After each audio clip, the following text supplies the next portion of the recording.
he's not a big fan of that. All right, Grace, what do you want to talk about?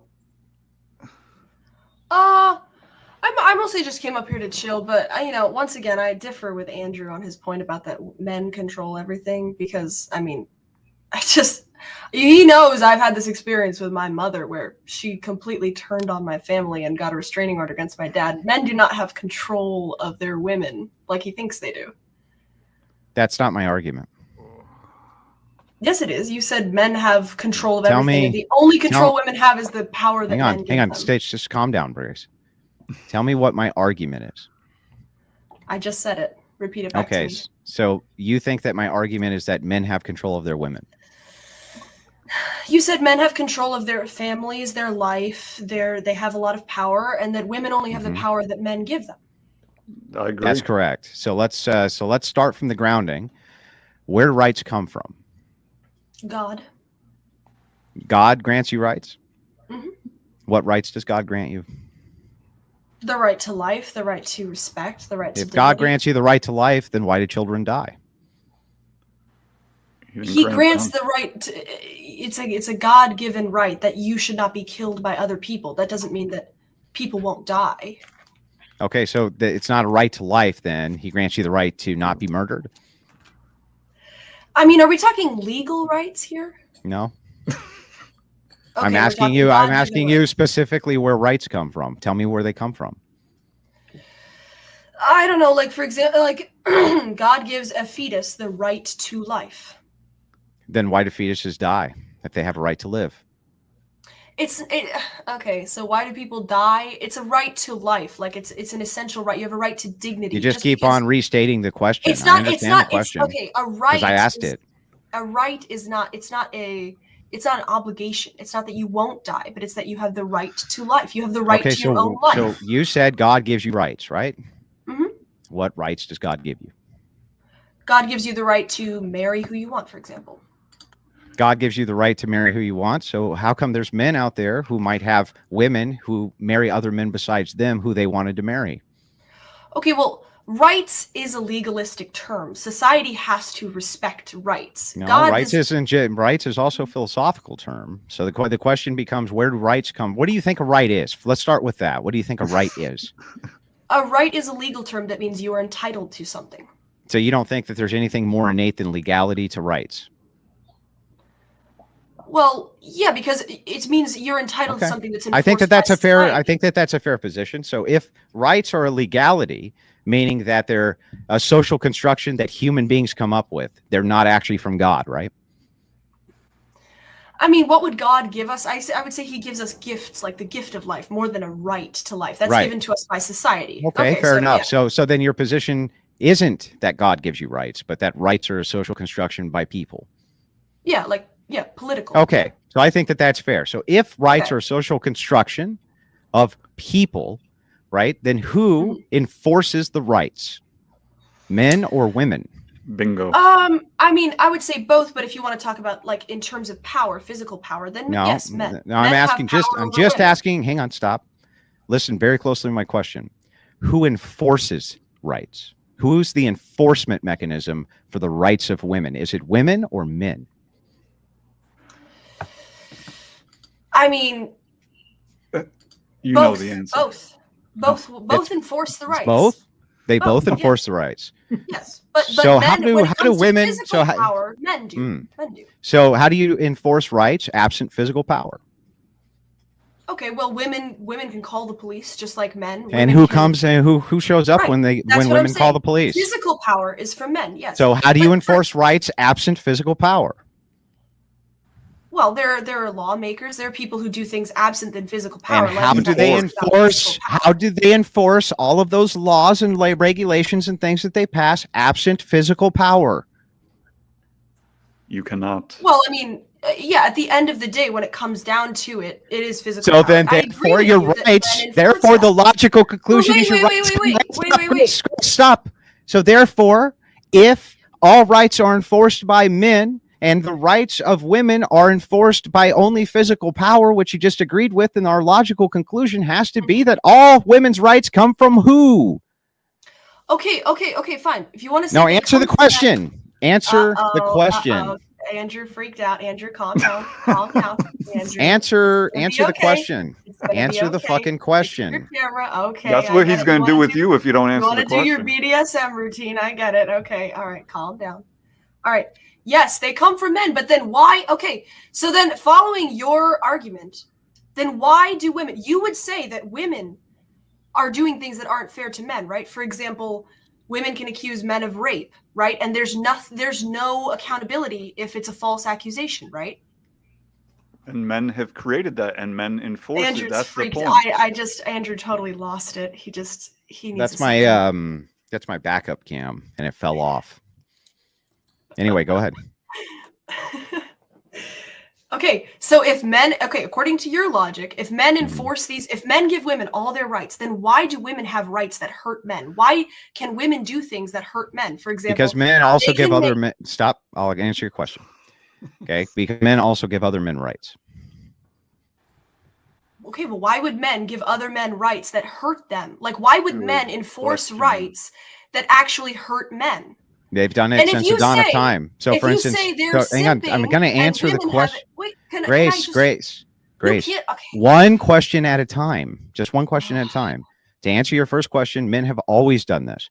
They've always been able to give rights to men and take rights away from men. So take slavery, for instance. Men can enslave other men. Men can also take themselves out of slavery, for instance. They can fight their way out of slavery. They can fight for a nation. They can form a new nation. They can do all of these different things, right? They grant rights to other men too. Sometimes the rights that they grant aren't fair to other men.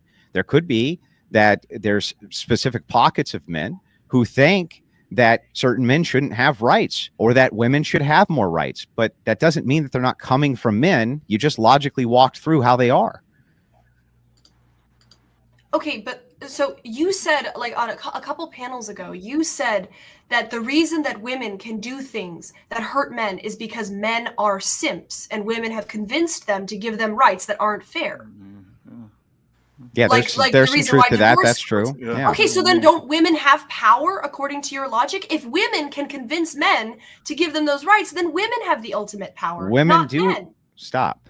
You're right to an extent that women do exercise some autonomy when it comes to seduction, convincing, conniving, all that type of different stuff, right? Now, men can do this too. It's not exclusionary to women.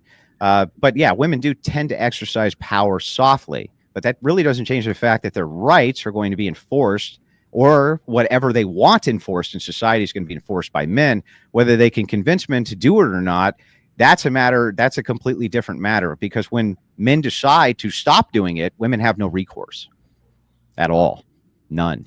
But if women can convince men to do something, then women are the ones who have the ultimate power. Yeah, but men can convince men to do because men can convince men to do it too. So it's never an equal playing field. This is the problem that you have with your logic, is it's never an equal playing field.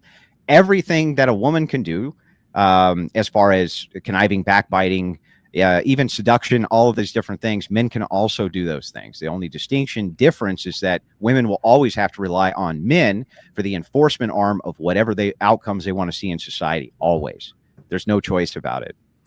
So here's the distinction. So if men collectively all get together and they say, you have no more rights, women have no more rights. But if women all get together and say, men, you have no more rights, we go, fuck you. And there's nothing women can do about that. That's the distinction. Oh, okay, but let's say all men come together and say women have no rights. Okay, do women still have inalienable rights given to them by God? No, this is axiomatic. Just like you just agreed, there's no rights inherent from God. The reason that you agreed to that is because if we say that you have a right and yet the right's not enforced, how is it a right? This is a good comment. But just because something isn't enforced doesn't mean it's a right. Just because something's isn't enforced doesn't mean you just got done telling me, Grace. You said that rights do I have a right? Wait. Do I have a right over my own body? Legal. Do I have a right over my own body? You don't have any rights. I don't think rights exist. I think they're made up fiction. What? Your whole argument is that men will always be able to enforce rights. Yeah, because the men are the ones who determine what rights are. No, God is the one who determines what rights are. You just got done saying rights are only legal.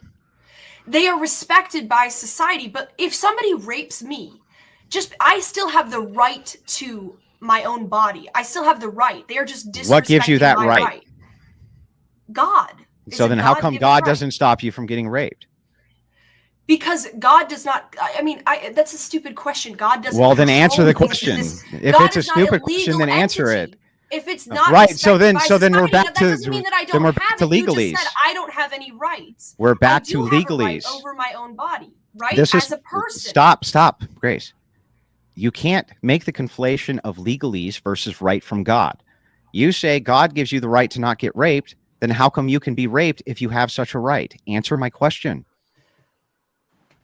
Well, would you say that I have the right to? Don't have answer my control over question my with own a body? question. Answer my question.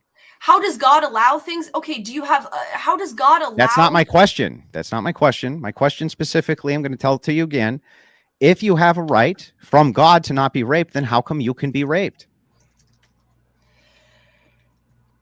Okay, if I have a right from society to not be Don't raped, answer my how come I can be question with a raped? question. Just It's answer my things question. happen. People get disrespected. Stop answering my question with a question. Just answer my question. She can't answer it. God is not a legal arbiter. You can't You're say well, that. I didn't say he was.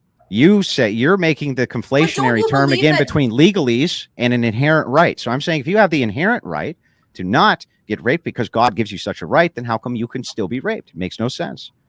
There's an easy explanation. God has a rape kit. No. I want Grace to answer me.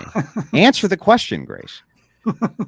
You can just say that you don't know. Society has rights. You could say, how come society gives you the right over your own body and yet you can still be raped? Does that mean the right doesn't exist? Yes, and that's my argument. Thank you. Okay, so society says that you have a right to your own body, and people disrespect that and break the law and violate your right, and yet that means because the law, because absent enforcement, there is no law. Right. Yeah, that's right. What makes it an actual right that can't be taken away? Absent enforcement. Because, hold up. there are rights in society that people have that are broken by other people. That doesn't mean those rights don't exist. Where do they come from? The rights in society, they come from society, from laws. So men make them up, right? Maybe, yeah. Okay, so if men make them up and if men stop enforcing them, then that means that you no longer have that right, doesn't it? No, but it's not enforced just because if somebody violates your right to something, like if somebody rapes you, that doesn't mean that your right doesn't exist. It just means that somebody's violating your right. So what makes the right in existence if people say you don't have that right? What makes it exist? What makes it real? What makes it not fiction? Is it like a rock? Is it like a tree? Can I touch it? Can I smell it? Can I taste it? Can I see it? Where are these rights? Point to the rights, Grace. Point to the rights. Where can I see them?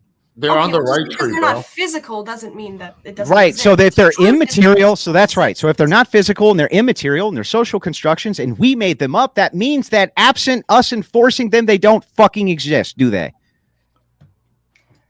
No. Because people say, like, if there are rules and somebody breaks a rule, that doesn't mean that the rule doesn't exist as a rule. That means that how does the rule exist? Violating the rule. Okay, so how did the rule get made to begin with? Well, people come up with rules. Right. So if people decide to stop enforcing those rules, do those rules exist anymore? I don't know. If somebody what do you mean you don't know? Something that doesn't mean it doesn't exist. For example, there are laws that aren't enforced. Does that mean those laws don't exist? No, but yes. Well, right. They don't exist they're not enforced. So like actively they don't exist, but they still don't exist. Those rules still. So these are immaterial. So these are immaterial things that are socially constructed that we come up with, and absent enforcement, they don't actually exist. You claim earlier God is the one who gives you the rights, but then when I ask you how come those rights can be violated, your answer is, well, because they're actually legal. So then when we go over to legal and ask the same exact question, your answer is, I don't know. I don't know how it could be that you have something that's socially constructed and made up that if somebody violates it, that it can't be just tossed right out the window because there's no enforcement. There is no such thing as a right, Grace. They don't exist. If you can demonstrate that a right exists, I want to hear it. Okay, then what is your argument that men come up with the right. Don't answer the question with a But question. then how does your argument make sense that men have all this power over women because they're the one who enforce women's rights? Because And they're the everybody's arbiters of what is right. No, but men aren't the arbiters of what is right. God is the arbiter of what is right. Men decides what's right through reason and conscience. Okay, let's back up. Say that you have a bunch of evil men who decide that they're not going to follow what God says, which has happened historically many, many times. You would agree, right? Sure. Yeah. Is God going to stop them from raping and pillaging? No. No. So then those rights obviously aren't coming from God to say that they can't be violated, because they can be violated. So the question becomes this idea of a right. Where does a right come from other than we make them up and then enforce them through literally just brute force? For instance, if somebody comes to your home and they want to hurt you, you say you're violating my rights. Men have to then come and enforce your rights on your behalf, right?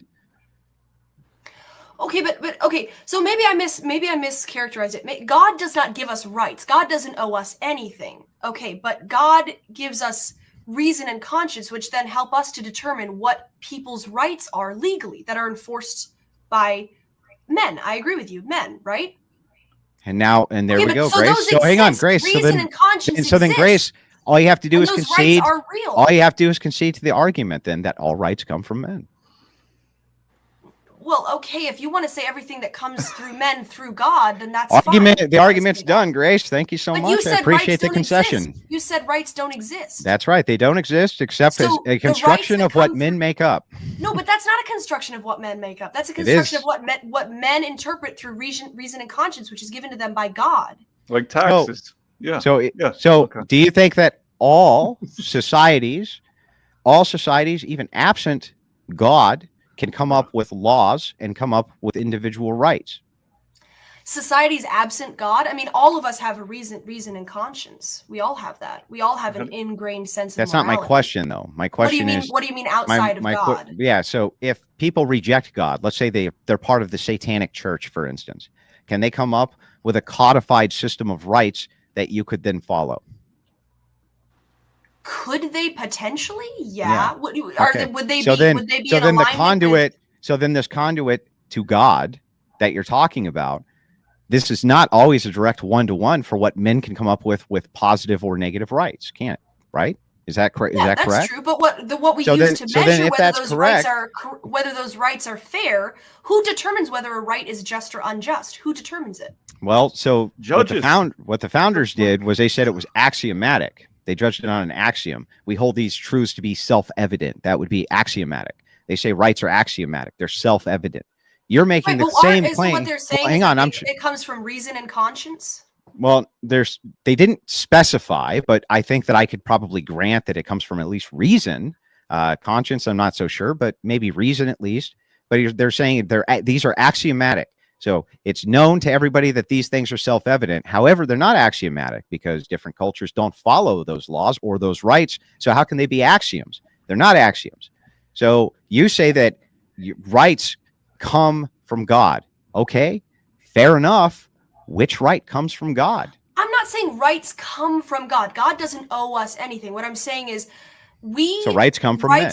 Well, rights come from men, but what they come from is men based on their reason and conscience and following God. But they still come from men. Legal rights that are like justified. There can be unjust rights too. For example, in our society, a woman has the right to divorce a man for no reason and take half his money, right? There's no fault divorce. That's a legal right. That's correct. I agree is enforced by men if you want to talk about physically, but that does not come from God. That is an unjust right. Yeah, I agree. That is not inspired by God. It still comes from men. What I'm saying is that right exists. It exists. Where does it exist? What do you mean? What? You just agreed that it's a right. What do you mean? Now you're saying it doesn't exist? I didn't say it's a right. I don't believe in rights. I told you that 50 times. I said it's an unjust right, and you said, yeah, it is. Yeah, I would say it's an unjust right that a man created. That this is your viewpoint. So you say unjust men can create rights. I say, okay, if unjust men can create rights, it's still men creating rights. That's my point. Real quick, I think this is an interesting super chat. Men violate the 10 Commandments and God doesn't enforce them. Are the commandments false then? No. Okay. But that Well- doesn't mean that you have a right, or that God is going to enforce some right on your behalf to not be murdered, because this would actually be the antithesis to free will. You would have to necessarily take away people's free will in order for God to give Yes, them I agree. God-given rights. You understand that, right, Grace? Yeah, I agree that God doesn't owe it. A right is saying you are owed this by something. Right. Okay, and God doesn't owe us anything. So I think you get it now. I think you understand But the now. definition, but the distinction about that. between rights and whatever gifts from God or whatever, it's not rights from God. But you're saying rights don't exist at all? No, there's clearly something. Well, Our where are they? consciences tell us that rights are owed to people. The Where are distinction right? between- Where are these No one rights? is owed What are you anything. saying? Because it's not a physical thing that it doesn't exist. So Yes. does truth? Couldn't I ask you where's truth? Point to truth. That's a stupid Well, I can- argument. You're So smarter than that. hang on. So back up. Bro. You say point to truth. A subjectivist could tell you that there's no such thing as objective truth. However, I believe in objective truth because I think God's word, and you believe this too, that God's word is objective truth. So I can point to truth. I can look at the Bible and look at the church, point to both, and say you get truth there. No, but truth is a concept. Those are words. You could say and a subjectivist. So would you say don't believe in you're just looking for objective? words. You don't believe in I objective believe in morality? objective truth, but it's not a So physical where do you get reality. it? Where It's not a where do you physical get it? reality. Where do you It's not a get it physical except reality. from physical reality? Truth is being pointing to something in physical reality. For instance, Grace, are you having a conversation right now? Yes. Is that true? I don't know. Yes. How do you know? Because it lines up with reality. Thank you, Grace. But well, how do I know that? Well, yeah. Okay, so you're saying that metaphysical concepts are all based in physicality. So do I have a conscience? Do you have a I conscience? think you do. Yeah, probably. Okay, is that a physical reality? Conscience? I think Yeah. that there are physical parameters that assist or desist with conscience or But conscience. is a conscience a physical reality? Yeah. I'm trying to figure out what you mean by this. Don't Is answer that. conscience, or are you talking about consciousness or your conscience? No, conscience, your sense of right and wrong. Is that a physical reality? I think that there are physical elements which relate to it so that you can No, but inform it's whether or yes not or no. conscience is correct. Well, conscience saying- is a conceptualization of a physical manifestation of X thing which happened. Yo, real quick, this guy's super chat, so I want to read this. Grace, ask Andrew if rights don't exist. How can they be enforced by men or come from men if he thinks it's non-existent? God, this is so low tier. I've answered this 40 times. I know. It's please don't. a social construction. Rights are a social construct, so they don't exist in material reality. There is no such thing as a right in material reality. It doesn't exist. It's like gender. It doesn't exist in material reality. It's a made-up terminology, which points to a concept, and the concept is just X thing cannot be done to you, or else there's going to be enforcement which stops that thing. That it's an immaterial thing. So I can admit, of course, that you can have a conceptualization as a social construction that you call a right. I think that that's fair to do, but that really doesn't have any bearing on whether or not it objectively exists, because it doesn't. Okay, but you just said, how do I know what truth is? And you said you could point to the Bible and say that's the truth. So if you say, Well, how do you know I'm giving you if examples. you say, how do you know what rights are? Can't I point to the Constitution and say there they are? Well, you can point to the Constitution and say there's a piece of paper there. There's writing on that piece of paper, and the writing expresses, like the Second Amendment says, a well-regulated militia being necessary to the security of a free state, the right of the people to keep and bear arms shall not be infringed. Verbatim. Okay. Mhm. What makes that true? But can I ask the same question of you? If you point to the Bible, Well, if I say, don't what's ask truth? me. If Don't I say ask me a what's truth, question and you say again. I point to the Bible, Just and say answer the that's true. question. Answer the question. What makes that it true that a well-regulated militia is necessary to the security of a free state, that the right of the people to keep and bear arms should not be infringed? Your Second Amendment right. What makes it true when people can come in and infringe right now on your Second Amendment right? What makes it true? I actually don't think that's a true right. I don't think you have the right to bear arms against your, Because the rights are your just in your government. head, and they're socially constructed, and you made them the fuck up. Everybody makes them Couldn't the somebody fuck say up. that about the Bible? If I ask you, They could, what's but then we true? could get But what's into the differential? because you cannot have objective standards of truth without a grounding foundation of God. It's impossible. That's why. So we know we have knowledge through our epistemology because of our faith in God. Catholics believe this exact same thing. But what I'm saying is, you say they're not real. You're saying What rights I'm aren't saying, real. yes, they're not real. But All they're right, also guys. not metaphysical. Why? They're socially constructed. This is just However, going. there are metaphysical things which are real, like consciousness, the mind. That would be metaphysical. It is real. The laws of logic are immaterial, but they're real. However, these things you're talking about are social constructions. You might as well be talking about a unicorn or a leprechaun or something like this. All right, guys. No, but that's not true. It's not a social construction. It is real. You know that it's real. That a person has I'll let you guys. Not real. Not That's real. That's Grace, a real. how is it truth. real? How is it real? That's a real truth. If you saw a kid getting killed, you'd say that kid objectively has the right to his life. And you'd know that was true. You wouldn't say, oh, well, that's just a social construct that somebody made up. And if somebody else doesn't believe that that social construct applies, then it's not real. That kid doesn't have a real So what right you're to his saying, life. so what you're saying is that I, a man, would see that and say this is a violation of his rights and go enforce his rights for him. That I made up for him, right, Grace? No, I'm saying man or woman. It's not that rights are just a social construct. They are real. You believe that they're real because if you saw somebody's basic rights being violated, you would say that's not just a social construct that's not being followed. That's a right that that person has that should be upheld. And No, I wouldn't be defending this person based on. I'm going to make the executive decision to move past this discussion because we're going circles. Thank you. Fair enough. Let's let Mitch Murphy say his piece. Hey, what's up, you guys? Thanks, Alex, for hosting the debate. Thanks, everybody, for coming in. Nice job, Grace. So I'm here. I just wanted to challenge Andrew a little bit. Can you guys hear me okay? Yeah, we can hear you. So I just wanted to challenge Andrew a little bit. And if you guys don't mind, I'm kind of moving backwards a little bit to earlier in the show. I'm here in defense of the degenerates because, as it turns out, most degenerates aren't able to make a very good case for themselves and their worldview. So, Andrew, I've got a question for you. All our blood is in our penis. We can't. We don't. Right. Right. So, Andrew, will you define degenerate as without morals? Is that correct? Yeah, that's correct. Now, most degenerates that I talk to, if I speak to them, they say, well, I make up my own morality. Based off some sort of intuition, natural law. They often appeal to stuff like that. That's maybe not super coherent, and I would concede that. However, what I'm trying to call into question here is whether or not you are actually in a better position than them, because and I just want to make sure that I'm not misrepresenting you. I'm not trying to strawman you or anything like that. But if you're speaking to a degenerate person and they say, well, I make up my own morality, you would still say that that person classifies as degenerate, correct? Yes, that's correct. So if this person makes up their own morality as they go, maybe they draw from culture, from movies, from people that they know, maybe their feelings, stuff like that.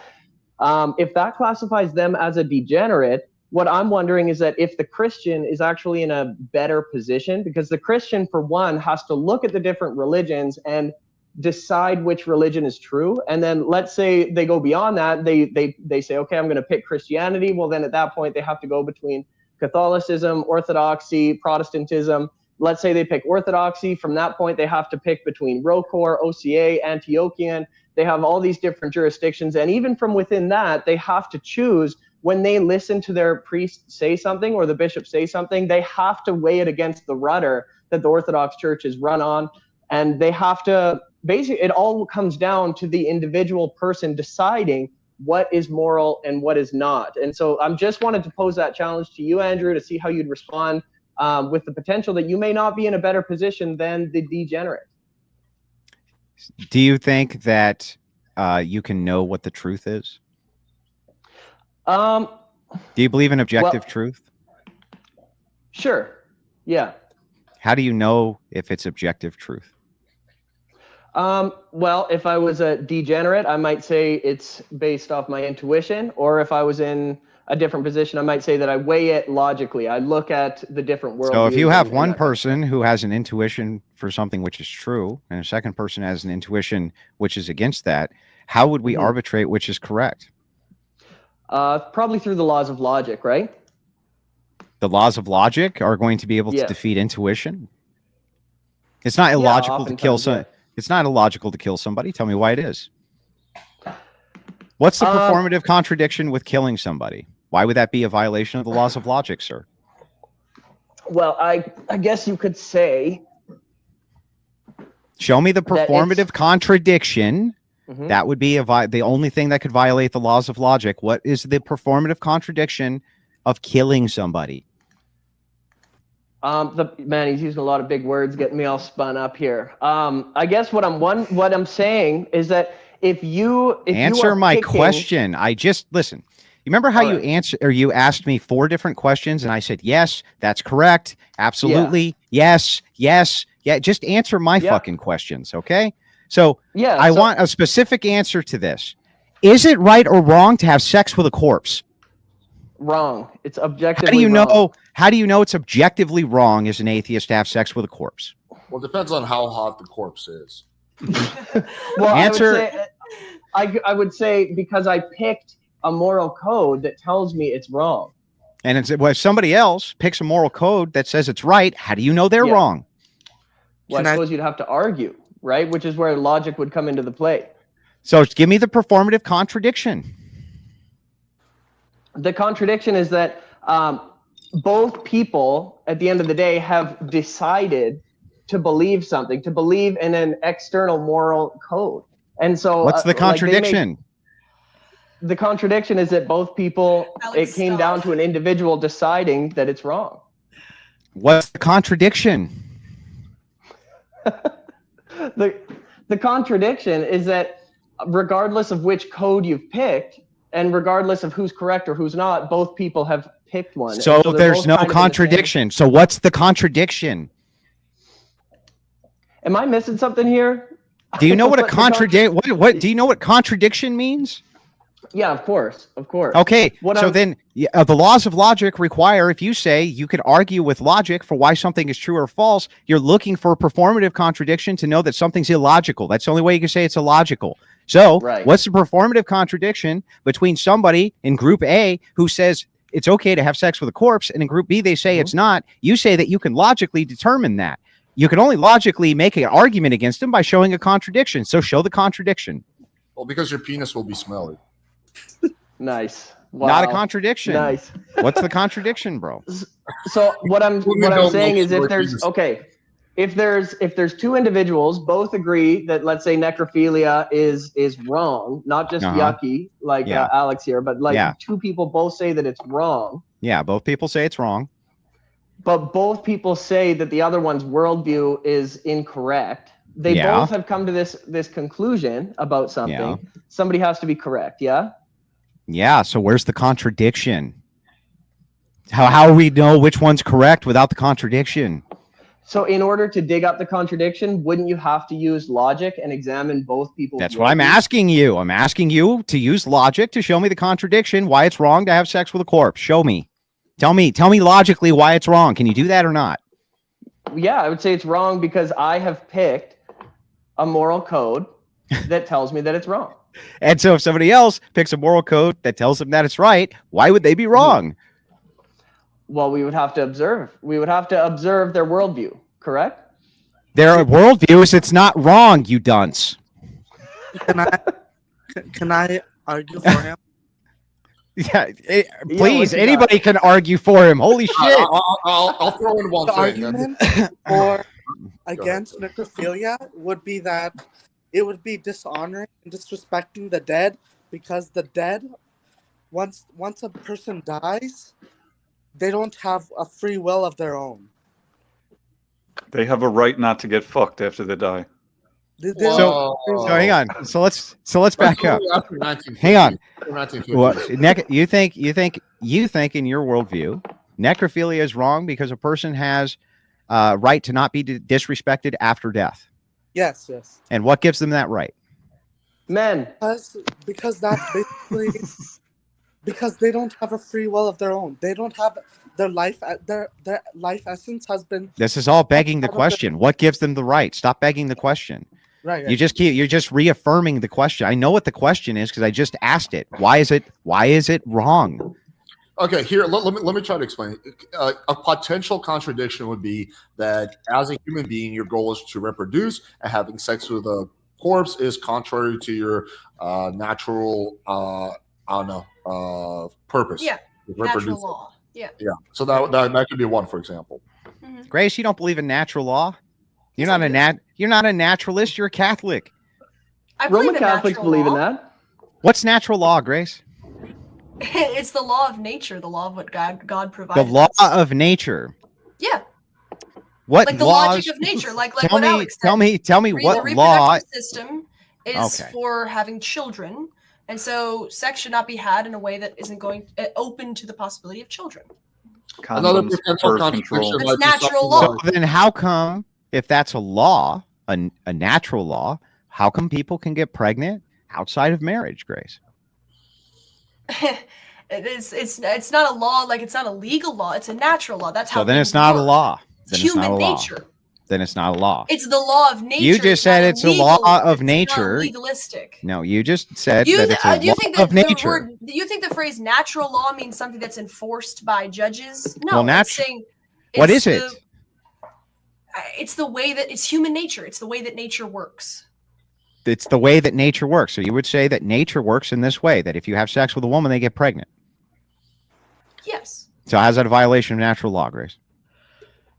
Because natural law is that what are you saying? What are you saying? Well, you said- Natural law also implies that because a man and a woman have sex to reproduce a child, that the man and woman should both take care of the child. So that's why it's against natural Why does law. any of that require marriage, Grace?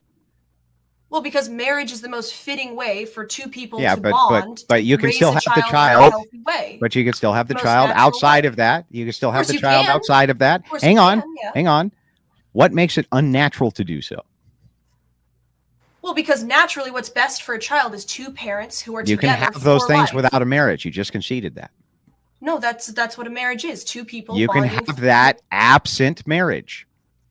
How can you have that absent marriage? That's what marriage is. Two people committing. No, marriage is a sacrament, a religious sacrament. Right, You're a a sacrament. Catholic. You're a A Catholic. sacrament, but a Are sacrament you married in the essentially- Catholic? Are you married in the Catholic Church if you shack up with a woman for life, Grace? No. No, because it's a sacrament, right, Grace? So how come you can say that that's natural law? Well, How can you say it's natural law that if two people shack up for life, that makes no sense? Well, marriage is natural. It's just the church recognizing and confirming something that is natural law. It's also a sacrament, but it is natural law in the sense that it's the natural way for two people to raise a child in the most healthy way possible. Yeah. What makes it natural if there's no sacrament required? Why should a person become Catholic and engage in the sacrament? If there's a violation of natural law, what's the punishment for the violation of natural law? What is the punishment for the violation of natural law? I guess that you will be unhappy because you're doing things that are unnatural. They're not good for you. Oh, right. Yeah. All these degens, they seem real fucking unhappy when we're arguing with them, don't they? All they do is make the case that pleasure is the maximum. Pleasure is everything. That's what they're always arguing. Could you argue then that hedonism is part of natural law, since that seems to be the predilection of most people to move towards that? Well, I mean, no, because natural law is sort of like morality, right? It's like kind of like it's like a guideline to help us live the best lives possible, right? So like the sacrament. So then there is adds no God's- natural law? The sacrament adds God's grace. So it's to the God's law, union. not natural law. There is no laws Well, of natural nature. law is God's law. God made nature, right? Well, I mean, God, by this logic, though, God made everything, right? Yes. Okay, so if God made everything, does that mean that the people he made who are hedonists are supposed to be hedonists? No, because the No. punishment for them not following natural No. law is their own misery. For example, if you have a lot of sex will become something that doesn't bond you. You can't produce children in a healthy way. You won't have a good family life, et cetera, et cetera, et cetera. The punishment is your own misery. Is that true in every case? So that's the natural law. Is There's that a true in law every and- case? Yes, that's true in every case. Yeah. In every case, can you demonstrate that it's true in every case that people live their whole life after having a child outside of wedlock with each other and they shack up for the rest of their life, that they're not happy till the very day they die? Can you demonstrate that? Well, they don't have a marriage, a sacramental marriage, you're saying? They don't have a marriage. They're not married. They decided not to get married. We don't want to be married. They just shack up for the Okay, rest of their well, entire lives. Yes. Okay, yes, because if they never commit to each other, and God's grace is not added to that marriage, then they will never have a commitment to each other. That's not. They did that's commit not to a each other. stable, No, They they don't committed. commit to each other. They did. They They'll be looked anxious at for the each rest other. of their lives They looked at because each neither of other. them got married. They looked at each other and they said, "We're going to commit to each other for the rest of our lives." Okay, but But we're not going to get married by the Catholic Church. Why Right. wouldn't they get married then? I don't understand. because the they don't want to hypothetical. get married. I don't know, because she doesn't want to. They don't want Okay, to. well, there must be. They just something don't feel. They preventing don't them feel from- like it Why wouldn't they want their commitment? because they don't want a chick to take half their shit. Let's say that. Okay, well, I mean, that's a very specific. I could even see that, like, that's saying that they have an issue with the laws of divorce and stuff. Okay, that's basically marriage, though. That's basically marriage. It's not marriage. If Marriage you is say a in this sacrament. current society, if we get married and even married by the Catholic Church, but our marriage is recognized by civil law, and that means that you can get privately married, but what you're essentially describing is a private marriage. Can you get privately married by the Catholic Church? Well, I mean, you can. Romeo and Juliet, right? I mean, you can get privately. Romeo and Juliet were married. You can make a commitment to somebody that is Romeo and Juliet were married. You can make yes, it's a valid marriage. If you commit to somebody, you don't have to have a representative there. If you commit to somebody, you don't have to. Two people can get married in a desert. Where did Romeo and Juliet get married? They didn't get formally married. You're making a distinction between formal. So shacking up with a chick. Marriage. So you heard it here, ladies and gentlemen. Shacking up with a chick for the rest of your life. That's marriage. Genius Grace. Brilliant stuff. Well, I bet those glasses make you see better.